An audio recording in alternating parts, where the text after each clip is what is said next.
Hello friends, I am Dr. Kalpana and the topic I am taking today is replication of DNA. हर एक organism के लिए चाहे वो plant हो या एनिमल हो या माइक्रो ऑर्गेनिज्म हो, सेल डिवीज़न बहुत इम्पॉर्टेंट होता है। बिना सेल डिवीज़न के उसकी ग्रोथ एंड डेवलपमेंट पॉसिबल नहीं है। जब भी एक सेल दो में डिवाइड होती है तो ऐसा नहीं होता है कि उसके कंटेंट्स क्या हों, आधे हो जाए। ऐसा नहीं होता है, क्योंकि उसमें डीएनए कंटेंट, प्रोटीन कंटेंट या जो भी उसके अंदर बायोमॉलिक्यूल्स हैं, सब क्या रहते हैं, कांस्टेंट बने रहते हैं जनरेशन टू जनरेशन। तो यदि हम बात करते हैं डीएनए की, तो डीएनए भी सेल डिवीजन से पहले क्या हो जाना चाहिए, डबल हो जाना चाहिए, जिससे जब एक सेल दो में डिवाइड होती है तो उसका डीएनए कंटेंट क्या रहे, कांस्टेंट बना रहे। ये सब होता है जब सेल एक्चुअली डिवाइड करती है, उससे पहले इंटरफेज स्टेज होती है जिसमें उसके बायोमॉलिक्यूल्स के अंदर जो मॉलिक्यूल्स हैं वो अपने को क्या करते हैं, डबल कर लेते हैं। तो रिप्लिकेशन ऑफ डीएनए कब होता है, इंटरफेज में, और इंटरफेज के भी एस फेज में डीएनए अपने को रिप्लिकेट करके अपनी ही वैसी ही कॉपीज दो बना लेता है। इसलिए हम रिप्लिकेशन ऑफ डीएनए डिफाइन कैसे करेंगे, the process by which a double stranded DNA molecule is copied to form two identical molecules, two identical DNA molecules. So identical copies माने रिप्लिका, अपना ही रिप्लिका बना लेता है। डीएनए जो है वो डबल स्ट्रैंडेड होता है और वो सेल डिवीजन से पहले इंटरफेज के एस फेज में अपने को डबल कर लेता है। अब जब ये पता चल गया कि ये डबल कर लेता है सेल डिवीजन से पहले, जिससे कि जनरेशन टू जनरेशन इसकी क्वांटिटी क्या रहे, सेम बनी रहे, तो इसके लिए मेथड्स क्या पॉसिबल हैं। रिप्लिकेशन ऑफ डीएनए के लिए जो पॉसिबल मेथड्स हैं वो तीन तरह के हो सकते हैं। पहले मेथड जो है वो है कंजर्वेटिव।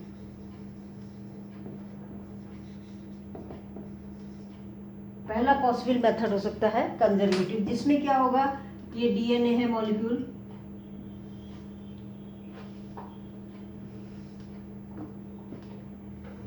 डबल स्ट्रैंडेड डीएनए है, ये तो है पेरेंट डीएनए, और फिर ये क्या हो, जब ये दो सेल, एक सेल दो सेल में डिवाइड होती है तो ये वाला डीएनए तो एज सच रहे, और दूसरा एक डीएनए जो कि न्यू डीएनए होगा वो बनेगा from the content taking from the cell.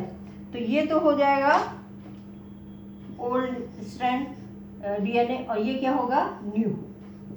इस तरह से एक डीएनए से क्या बन गए, दो डीएनए बन गए, लेकिन एक पुराना वाला ही है और एक नया है। इसको कहते हैं कंजर्वेटिव मेथड। दूसरा मेथड जो हो सकता है पॉसिबल, वो होता है सेमी कंजर्वेटिव मेथड। दूसरा पॉसिबल मेथड है सेमी कंजर्वेटिव। इस मेथड में क्या होगा, ये पेरेंट डीएनए है,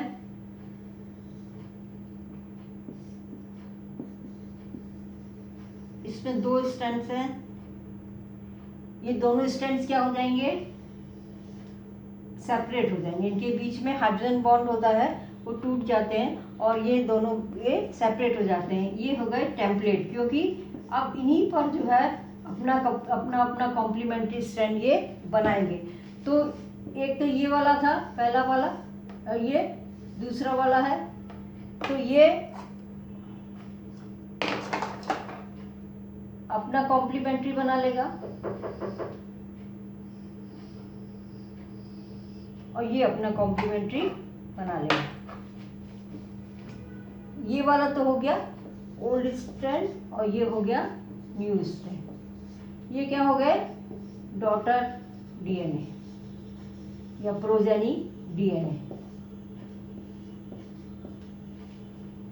ये सेमी कंजर्वेटिव है। इसमें एक स्ट्रैंड पेरेंट वाला ही होगा और एक नया होगा। दूसरे सेल में भी एक तो ओल्ड पेरेंट वाला होगा और एक नया होगा। ये मेथड है सेमी कंजर्वेटिव। तो पहला मेथड था कंजर्वेटिव, दूसरा है सेमी कंजर्वेटिव, और तीसरा पॉसिबल मेथड जो हो सकता है वो है डिस्पर्सिव।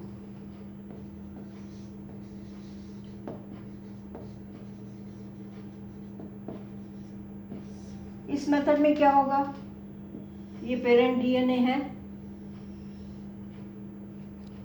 ये ब्रेक हो जाता है छोटे छोटे फ्रैक्शंस में।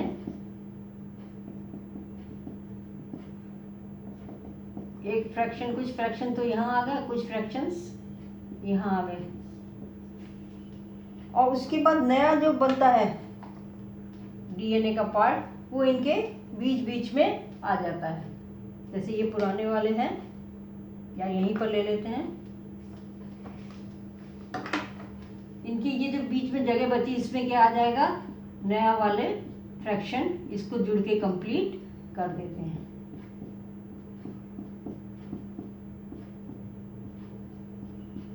इस तरह से ये तो ओल्ड फ्रैक्शन है पेरेंटल,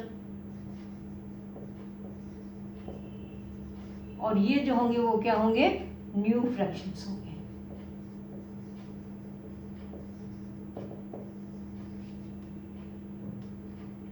इस तरह से ये पेरेंट, एक पेरेंट डीएनए से दो न्यू पेरेंट डीएनए, दो न्यू डीएनए डॉटर डीएनए बन जाएंगे। ये हो गया डिस्पर्सिव। तो ये 3 मेथड पॉसिबल है, पर एक्चुअली डीएनए रिप्लिकेशन होता किस मेथड से है, इसके लिए इसको एक्सपेरिमेंटली प्रूफ करना जरूरी था। लेकिन उससे पहले जो डीएनए का स्ट्रक्चर दिया था वाटसन एंड क्रिक ने, डीएनए का डबल हेलिकल स्ट्रक्चर इन्होंने दिया था, उन्होंने ये बताया कि डीएनए का रेप्लिकेशन सेमी कंजर्वेटिव मेथड से होता है। मतलब उन्होंने बताया कि जैसे ये डीएनए है, तो ये डीएनए अनबिंड हो जाता है, दोनों स्ट्रैंड जो है इसके वो सेपरेट होने लगते हैं, और उसी सेपरेट होने के साथ साथ ही इसमें क्या होता है, नए स्ट्रैंड्स बन जाते हैं। इस तरह से ये प्रोसेस आगे चलता रहता है। ये तो डीएनए पेरेंटल ही है, पेरेंटल स्ट्रैंड है,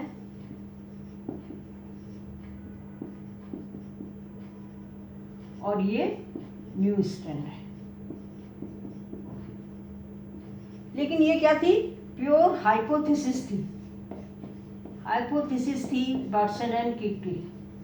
हाइपोथेसिस का मतलब था not experimentally proof. Watson and Crick ने बताया कि डीएनए का रिप्लिकेशन सेमी कंजर्वेटिव होता है और इस तरह से होता है, लेकिन ये इसको प्रूफ इन्होंने नहीं किया। इसको प्रूफ करने के लिए जो 2 इम्पॉर्टेंट साइंटिस्ट थे,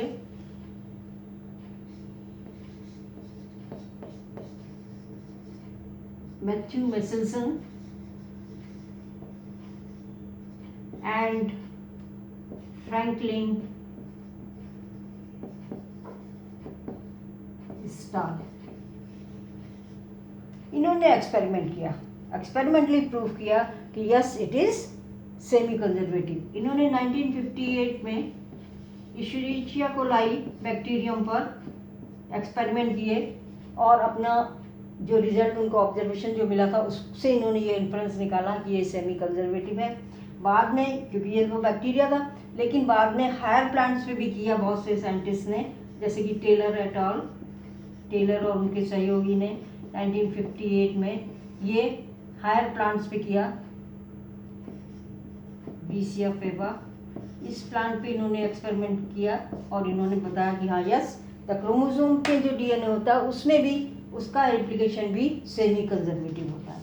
तो इसमें सबसे इम्पॉर्टेंट तो मेथल्सन और स्टॉल का एक्सपेरिमेंट है, क्योंकि उन्होंने ही सबसे पहले ये प्रूफ किया एक्सपेरिमेंटली कि ये जो है सेमी कंजर्वेटिव होता है।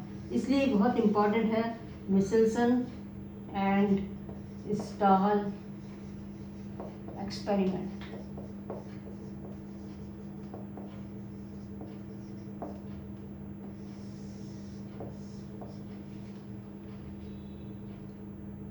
इन्होंने ई कोलाई बैक्टीरियम लिया और उसे ग्रो कराया।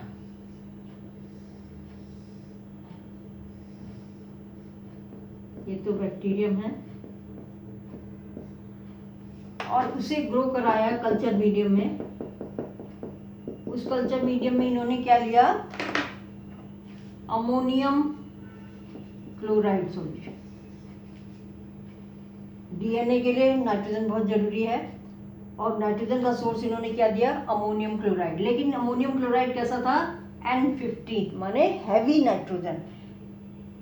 यहाँ पे इन्होंने हैवी नाइट्रोजन लिया, जिससे कि जो भी ई कोलाई में अब स्ट्रैंड बनेगा डीएनए का, उसमें नाइट्रोजन क्या होगी, 15 होगी। ये नाइट्रोजन 15 क्यों ली इन्होंने, क्योंकि आगे हम देखेंगे कि ये पेरेंट और प्रोजेनी को डिफ्रेंशिएट कर सकते हैं। दूसरी चीज़, ये नाइट्रोजन 15 जो है ये हैवी आइसोटोप ऑफ नाइट्रोजन है, लेकिन ये नॉन रेडियो एक्टिव है। नॉन रेडियो एक्टिव का मतलब ये डिसइंटीग्रेट नहीं होता है विद टाइम। तो आप जो भी एक्सपेरिमेंट करेंगे उसके बाद शुरू से लेकर अंत तक इसमें उसकी क्वांटिटी उतनी ही बनी रहती है, डिसइंटीग्रेट नहीं होती है। इसका ये फ़ायदा है। अब इस अमोनियम क्लोराइड में ग्रो कराने के बाद इन्होंने ई कोलाई जो हर 20 मिनट पर ये डिवाइड हो जाता है, एक जनरेशन इसकी चेंज हो जाती है। तो इन्होंने हर 20 मिनट पर फिर इसको निकाला ई कोलाई को, उसके डीएनए को एक्सट्रैक्ट किया। फिर उन्होंने देखा कि वो उसमें डबल स्टैंडर्ड कैसा है। फिर उन्होंने फिर इसको दोबारा ये एक्सपेरिमेंट बार बार रिपीट किया। बार बार रिपीट करने से ये हुआ कि इनको जो भी ई कोलाई मिले उन सब में क्या था, ये डीएनए क्या था, N15 ही था। दोनों स्टैंडर्ड में क्या था, N15 डीएनए मिल गया। ये इसको इन्होंने एज यूज किया एज पेरेंट, ये इसको पेरेंट लेके चलेंगे और फिर आगे इन्होंने एक्सपेरिमेंट किए। तो पहली चीज़ तो ये है कि ई कोलाई ऐसे प्रोड्यूस किए इन्होंने जिनमें नाइट्रोजन क्या थी, 15 थी। माने दोनों स्ट्रैंड्स में जो नाइट्रोजन बेसिस में नाइट्रोजन थी वो नाइट्रोजन 15 थी। इसके बाद इन्होंने जब इनको ये सारे इस तरह की ई कोलाई मिल गए, तब इसको इन्होंने फिर ग्रो कराया।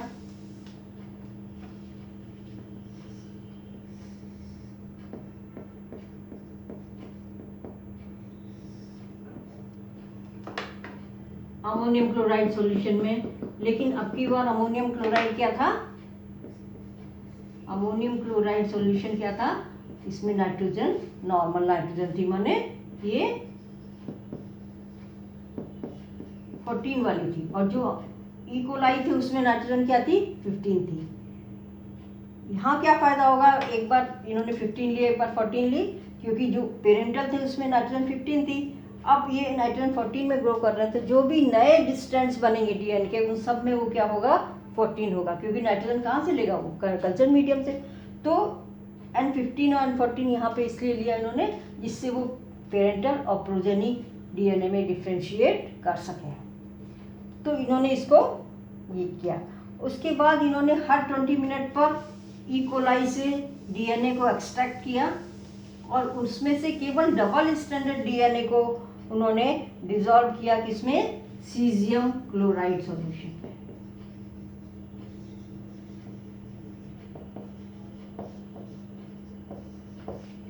सीजियम क्लोराइड सॉल्यूशन में डीएनए डिसॉल्व करने का क्या फायदा है, पहला तो यही है सबसे पहला कि ये डीएनए जो है इसमें सॉल्युबल होता है, डीएनए डिसॉल्व्स इन सीजियम क्लोराइड। सेकेंड चीज़ क्या है कि इनको डेंसिटी ग्रेडियंट मिल जाता है।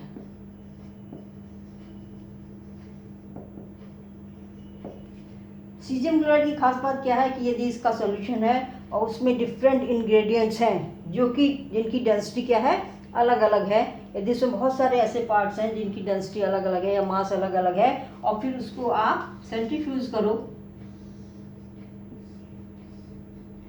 सीजियम क्लोराइड सॉल्यूशन को, तो क्या होगा, जो सबसे भारी चीज़ें हैं जो सबसे पहले सेटल हो जाएंगी। सबसे पहले यहाँ पर ये सबसे लाइट वाली होंगी, ये मीडियम वाली होंगी, और ये सबसे सेडिमेंट सबसे पहले जो होगा वो सबसे हैवी कंपोनेंट जो होगा वो ये हैवी वाला है। सबसे हैवी कंपोनेंट तो सबसे पहले सेटल होगा और सबसे लाइट वाला ये सबसे ऊपर रहेगा। तो इस तरह से इसको हम क्या कहते हैं, डेंसिटी ग्रेडियंट। इस तरह से आप डिफरेंट कंपोनेंट्स को अलग कर सकते हो, समझ सकते हो। यदि आपने सेंट्रीफ्यूज किया और कोई कंपोनेंट यहाँ पे आया, इसका मतलब कि वो ना तो भारी है और ना हल्का है। यदि यहाँ पे सेटल होता है इसका मतलब ये क्या है, हैवी वाला है। तो सीजियम क्लोराइड के दो फायदे होते हैं, एक तो मैं आसानी से डेंसिटी ग्रेडियंट से हम आइडेंटिफाई कर सकते हैं कि कंपोनेंट कौन सा है, और दूसरी चीज़ क्या है कि इसमें डीएनए सॉल्युबल है। तो हर 20 मिनट के बाद इन्होंने ये सीजियम क्लोराइड में डिसॉल्व किया, किसको, डबल स्टैंडर्ड डीएनए जो उन्होंने एक्सट्रैक्ट किए थे ई कोलाई से। तो फर्स्ट जनरेशन में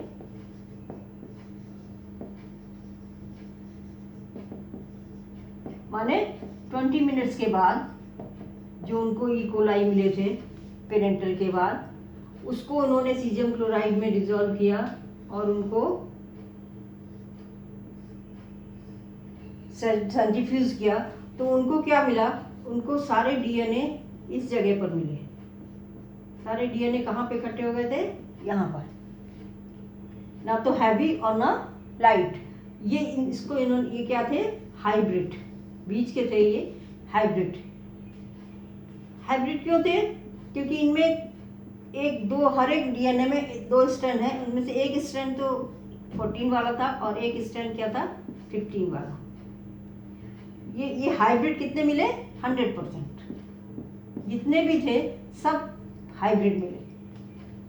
ऐसा पॉसिबल क्यों, कैसे हो सकता है? ये पॉसिबल तभी हो सकता है कि जब ये पेरेंटल था जिसमें दोनों स्ट्रैंड क्या थे, N15 और N15। ये पॉसिबल, ये ऑब्जर्वेशन मिलना तभी पॉसिबल है जब ये दोनों स्ट्रैंड क्या हो, सेपरेट हो जाएं और ये अपना अपना कॉम्प्लीमेंट्री स्ट्रैंड बना लें।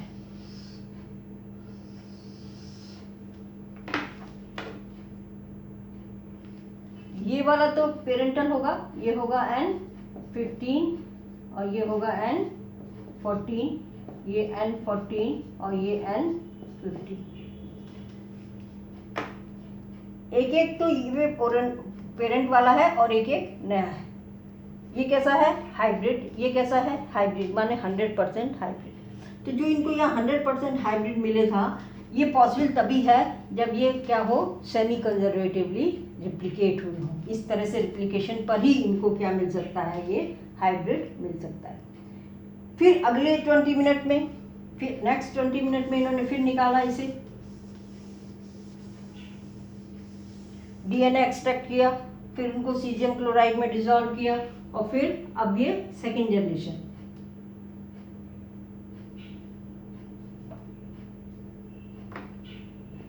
सेकेंड जनरेशन में माने 40 मिनट के बाद इनको क्या मिला,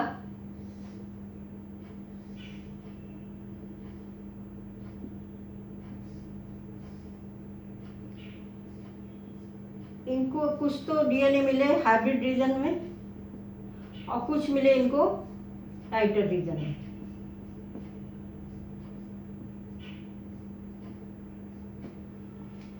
ये हाइब्रिड रीजन है जहाँ ना बिल्कुल ज़्यादा भारी होते हैं ना बहुत ज़्यादा हल्के होते हैं, और ये थे लाइट।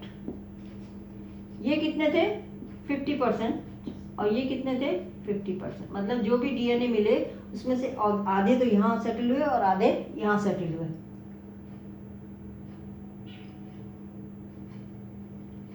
ऐसा पॉसिबल कैसे है? हाइब्रिड का मतलब नाइट्रोजन इसमें एक तो 14 होगी और एक 15 होगी। लाइट वाले में क्या होगा, दोनों ही 14 होंगे। फर्स्ट जनरेशन में हमें ये मिला था। तो ये इसके बाद ये वाला रिजल्ट मिलना तभी पॉसिबल है जब फिर ये क्या हो, सब सेपरेट हो जाए स्ट्रैंड्स। ये स्ट्रैंड अलग हो गया,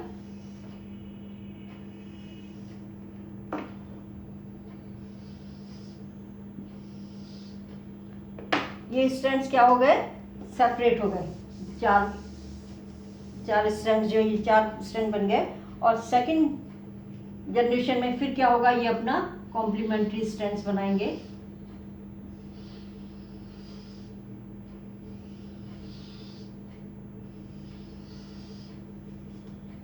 इस तरह से 2 से कितने बन गए, 4 डीएनए बन गए।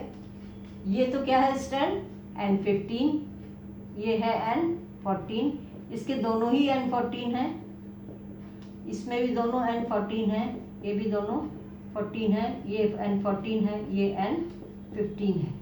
माने ये क्या है, हाइब्रिड डीएनए। ये क्या है, हाइब्रिड डीएनए। और ये दोनों क्या है, लाइट डीएनए। एक पेरेंट से शुरू किया था, फर्स्ट जनरेशन के बाद हमें 2 डीएनए मिले थे, और सेकेंड जनरेशन के बाद 4 डीएनए मिल गए, जिसमें से 2 क्या हैं, हाइब्रिड हैं, और 2 लाइट हैं, माने 50-50%। और यही यहाँ पर एक्सपेरिमेंट में मिला था। तो ये ऑब्जर्वेशन तभी पॉसिबल है जब ऐसा हो, माने डीएनए क्या हो, सेमी कंजर्वेटिवली रिप्लिकेट किया हो। तो इस तरह से हमें 4 डीएनए मिल गए, जिसमें से 50% लाइट थे और 50% ये हाइब्रिड थे। अब थर्ड जनरेशन, यदि हम थर्ड जनरेशन उन्होंने जब किया 60 मिनट के बाद, तब उनको क्या मिला,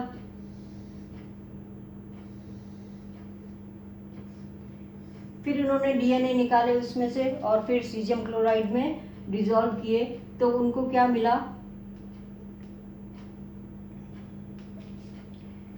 कुछ तो हाइब्रिड थे, हाइब्रिड वाले रीजन में आए ये हाइब्रिड, और बाकी क्या थे, सब लाइटर थे। और इनको देखा कि ये तो 25% है और ये 75%।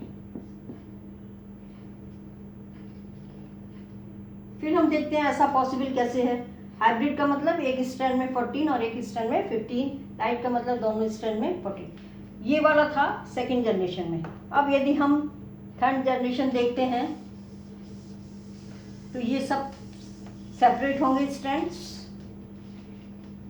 ये स्ट्रैंड अलग सेपरेट हो गया, फिर ये वाला लाल वाले आ गए, ऐसे इधर आ गए, ये वाला स्ट्रैंड यहाँ आ गया, फिर इसके 2 स्ट्रैंड्स और फिर इसके 2 स्ट्रैंड्स और इसका 1 स्ट्रैंड।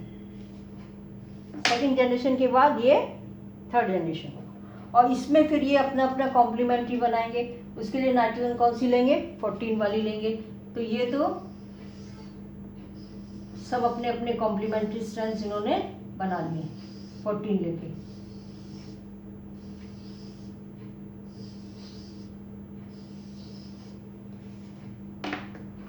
ये हाइब्रिड होगा क्योंकि एक स्ट्रैंड इसमें पेरेंटल चल रहा है, ये हाइब्रिड होगा। और बाकी ये 3, 4, 5, 6 ये क्या होंगे, ये लाइट होंगे क्योंकि इनमें दोनों स्ट्रैंड में क्या है 14 है। इसमें N14 N15, इसमें भी N14 और N15। तो ये 2 तो हो गए हाइब्रिड और 6 हो गए लाइट, माने 1:3 या 25:75 का रेशियो, यही यहाँ पे मिला था। तो ये जो मिला इनको ऑब्जर्वेशन में, ये तभी पॉसिबल है जब इस तरह से स्ट्रैंड्स रिप्लिकेट किए हों। तो ये कौन सा है, सेमी कंजर्वेटिव। तो ये थर्ड स्टेज में भी पता चला कि ये क्या थे, सेमी कंजर्वेटिवली ही जो है रिप्लिकेट कर रहे थे। इसी तरह से किसी भी जनरेशन में हम रेशियो निकाल सकते हैं हाइब्रिड का और लाइटर का। कैसे कि हर जनरेशन में केवल 2 स्ट्रैंड्स क्या होंगे, हाइब्रिड होंगे, और बाकी जितने भी होंगे वो सब लाइट होंगे। 2 हाइब्रिड डीएनए बनेंगे। जैसे एक पेरेंट से शुरू किया आपने, 2 बने, 2 से 4, 4 से 8, 8 से 16, फिर उसके बाद 32। जब 32 डीएनए हो जाएंगे तो आप रेशियो कैसे निकालोगे, सिंपल है, 2 तो हो गए हाइब्रिड और बचे कितने, 30। ये क्या होंगे, लाइट। किसी भी जनरेशन में केवल 2 हाइब्रिड होंगे और बाकी बचे हुए ये होंगे। 64 हो गए तो उसमें से 2 हाइब्रिड और 62 लाइट। तो ये इस तरह से हम रेशियो किसी भी जनरेशन में निकाल सकते हैं। इसका मतलब क्या हुआ कि पेरेंट से हमने शुरू किया था, समरी यदि हम सम अप करते हैं तो पेरेंट तो था हमारा क्या, हैवी का मतलब उसके दोनों स्ट्रैंड्स में डीएनए के 15 था। फिर फर्स्ट जनरेशन आफ्टर 20 मिनट्स में क्या मिला था? 100% हाइब्रिड, माने N14 N15, एक स्ट्रैंड में 14 और एक में। सेकेंड जनरेशन में 50% हाइब्रिड और 50% लाइट। फिर थर्ड जनरेशन में 25% हाइब्रिड और 75% लाइट। लाइट क्यों मिलते जा रहे हैं? क्योंकि जो कल्चर मीडियम है उसमें नाइट्रोजन 14 है। जो न्यू स्ट्रैंड बन रहे हैं वो सब नाइट्रोजन 14 वाले बन रहे हैं। जो पेरेंट का स्ट्रैंड चल रहा है वही नाइट्रोजन 15 वाला चल रहा है। तो इस तरह से ये मिचेल्सन एंड स्टॉल एक्सपेरिमेंट ने ये प्रूव कर दिया कि डीएनए का रेप्लिकेशन क्या है? सेमी कंजर्वेटिव है। आशा समझ में आया होगा। यदि समझ में आया हो आपको तो आप सब्सक्राइब करिएगा इस वीडियो को। Thank you.